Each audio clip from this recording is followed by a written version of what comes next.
Ya valió esto. Es el fin. Pero para ustedes, yo me largo de aquí antes de que esto explote.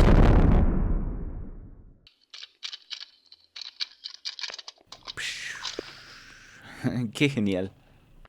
¿Recuerdas cuando teníamos la imaginación por las nubes y creábamos historias increíbles con los juguetes? Bueno, pues esta vez la realidad superó a la imaginación, con trenes.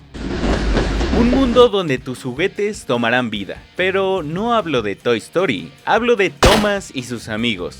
Tal vez te resultó perturbador como a mí, o fue una genialidad por el proceso y arte que hay detrás de esta serie. Desde su animación realista con modelos físicos, antes de pasar a una animación distinta el 2009 y las demás del montón. Una creación espectacular de modelos de trenes reales, hasta un mundo que parece una maqueta enorme. Trae tu botana porque este video viene con todo y disfruta de...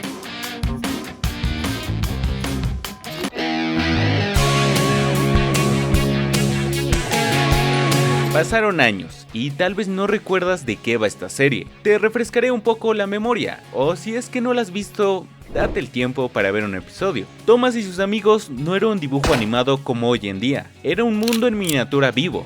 Una maqueta a gran escala, con modelos físicos dando un nuevo formato a las series animadas de aquella época. Ahí encontraremos el amor por las buenas series, donde a día de hoy el CGI moderno a veces pierde su esencia. Pero, ¿qué onda? ¿De qué trataba? El mundo se desarrolla en la isla de Sodor, un mundo ferroviario donde las locomotoras con rostro humano, un poco turbio para mí, conviven bajo reglas de trabajo, responsabilidad y comunidad.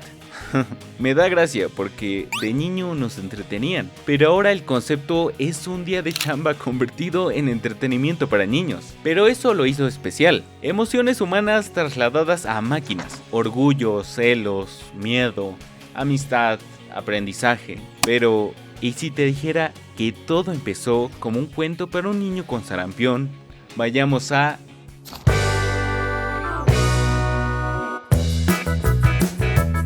Wilbert Awdry, creador de esta maravillosa serie. Su idea surgió para darle entretenimiento para su hijo Christopher en los años 40, quien tenía sarampión. Algo que resultaba reconfortante, escuchar una historia mientras estás en la cama, ¿no lo crees? Tiempo después, esas historias se convirtieron en libros en 1945, y vaya que las ilustraciones son agradables y curiosas, siendo estos los primeros diseños agradables y con un nivel de detalle asombroso para esa época. Todos tenemos una obsesión, pero Awdry era un loco obsesivo por los trenes, sistemas ferroviarios reales y lógica mecánica auténtica. No solo eran historias superficiales creadas de la nada, de verdad que era un aficionado de corazón, y eso era la chispa para que las historias se sientan increíblemente fantásticas.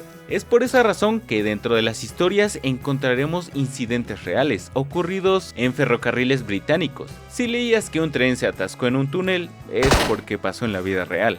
Él se la sabía. Esas historias llevaron años para ser adaptadas en televisión, hasta que en 1984 adoptaron una técnica original con modelos físicos, sin la necesidad de animación tradicional o stop motion, un proyecto con mucho corazón. Pero espera, no todo fue miel sobre hojuelas, no la tuvieron fácil. Para llegar a ese punto tuvieron que fracasar. En 1953 hubo un intento de adaptar la serie. Se hizo un piloto emitido por BBC, siendo un fracaso debido a que hubo un problema. Y te sonará absurdo, créeme, pero déjate lo cuento. Antes de llegar al túnel, el modelo de Henry se descarriló a un costado. Como la escena era en vivo, no se podía cortar o arreglar en producción, dejando a vista la mano de un miembro del estudio de grabación que lo volvió a colocar. Eran tiempos antiguos, las cosas funcionaban de otro modo. Ese minúsculo detalle hizo que fuera un fracaso. En 1976 hubo otro intento de adaptar la serie, haciendo que fuera un musical, pero cancelado en 1977. Tal vez los musicales no eran lo mejor en ese entonces. A finales de los 70, los derechos de la serie fueron vendidos a Britt Allcroft. Ella no era una experta de trenes, era una productora de TV que vio los libros y vio el potencial. No vio trenes, vio una historia para hablar sobre el comportamiento humano. Esa fue la clave artística que pensó en su momento, pensando y viendo qué clase de animación se usaría para la serie. Tal vez animación clásica, stop motion, plastilina o CGI, hasta que llegó este bro, David Mitton, quien decidió usar animación real. En 1983 se empezó a rodar un episodio piloto. Al instante, Wilbert Awdry quedó impresionado, dando luz verde al proyecto que parece una maqueta de escuela, pero con un presupuesto de 1 millón de libras, una cifra loca para esos tiempos, y más si se trataba para una serie infantil, a gran escala, donde los humanos no son los protagonistas, aquí son los trenes, tratando de lidiar con obstáculos de un día normal. Esos serán las historias que nos mantendrán pegados a la televisión.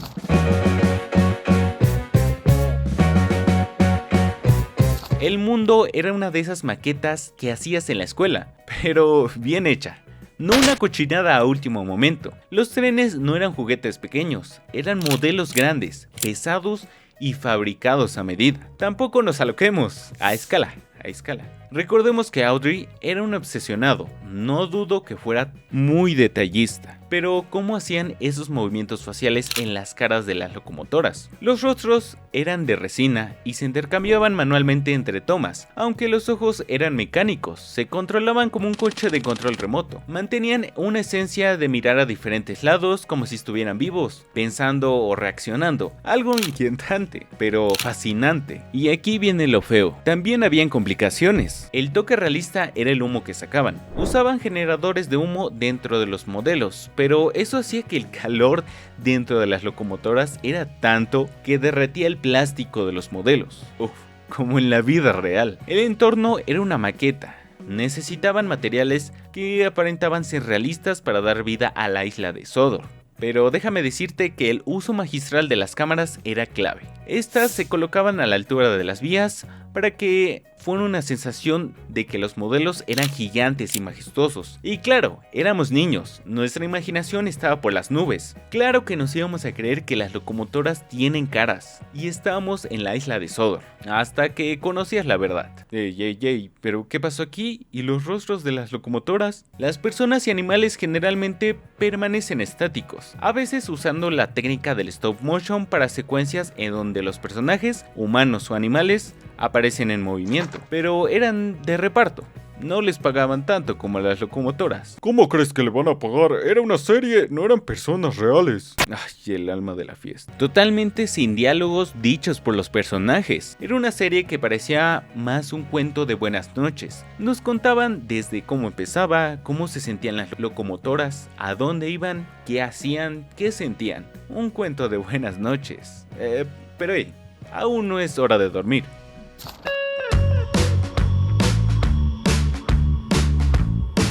Amigo, amiga, déjame decirte que cada locomotora era un desmadre de emociones. A pesar de ver un cuerpo rígido y metálico, tenían sentimientos. Así es, no les hables feo porque se enojan, o algo así. Emociones transmitidas por medio del rostro, ojos grandes, cejas claras, una lectura emocionalmente inmediata, contando con más de 100 caras distintas. Un reto, porque no te van a estar comunicando cosas con sus manos o piernas, porque no tienen. Incluso llegaron a utilizar polvos de grafito o pintura mate en sus rostros para evitar que las luces del estudio rebotaran y dieran un aspecto de plástico o de juguete. Ellos querían que bajo la luz pareciera acero pesado, modelos reales. Veamos un poco de los personajes principales. Thomas está basado en una locomotora LBSCR clase E2, aunque el Thomas de los libros es un poco diferente a la serie. Un diseño simplificado para que fuera más amigable y simétrico, con una elección de color para resaltar, representando ser alguien importante,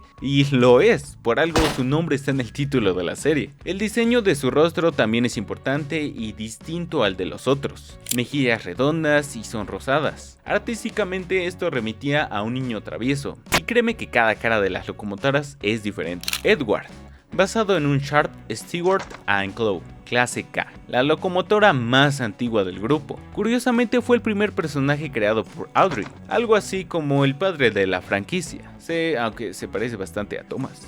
No lo sé. Henry. Originalmente el ilustrador de los libros lo dibujó mal, la cagó, haciendo un tipo Frankenstein con trenes, causando que Henry funcionara mal y tuviera que ser reconstruido. Tras eso lo rediseñaron en una LMS Strainer Black, pasando a ser una de las locomotoras más fuertes y hermosas de la isla. Ah, que bueno, hermosa, pues no lo sé, amigo. ¿Tú qué dices? Gordon, basado en una GNR clase A, Pacific. Diseño enorme a comparación de otras locomotoras, lleno de líneas horizontales largas que comunican velocidad y autoridad, y realmente da esa apariencia de pocos amigos. James, basado en una AN-IR clase 28. Él era el típico personaje con un ego hasta las nubes, con su inigualable color rojo. Percy, basado en un Avonsoit 040. Su apariencia es como un hermano menor. Me parece genial que las apariencias hablan por sí solas, algo fenomenal. Pero ya basta de trenes, entremos un poco a las maquetas vivientes.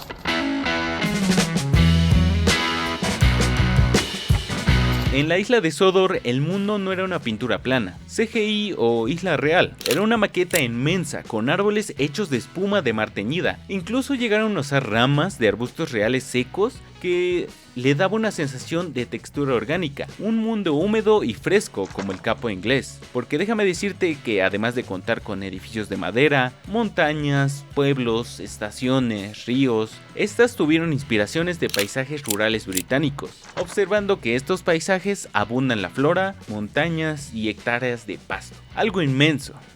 Pero ingenioso. Se ahorraron el trabajo de hacer una ciudadela con edificios de enormes suburbios. Nada de eso. No. Y me sorprende porque este mundo no es una cochinada como la que hice en secundaria. Cada parte tiene un nivel de detalle para ponerte inmerso en la historia, como si sintieras la inmersidad de las locomotoras. Y los detalles lo son todo, créeme. Edificios desgastados, rieles sucios, musgos, plantas, árboles.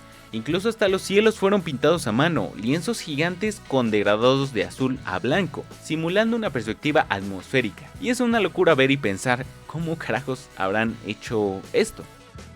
O esto. Un mundo que estaba pegado a la realidad, claro, a excepción de los rostros de trenes. Oh, espera, ¿quién puso esta música? Había dicho canción de miedo, no de Skrillex.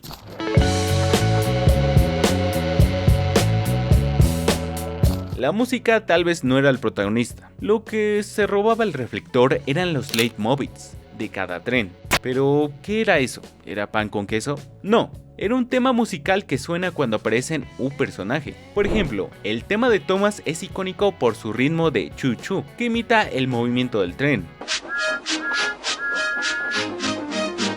Toby destacaba por campanillas y xilófonos, remitiendo a humildad y antigüedad.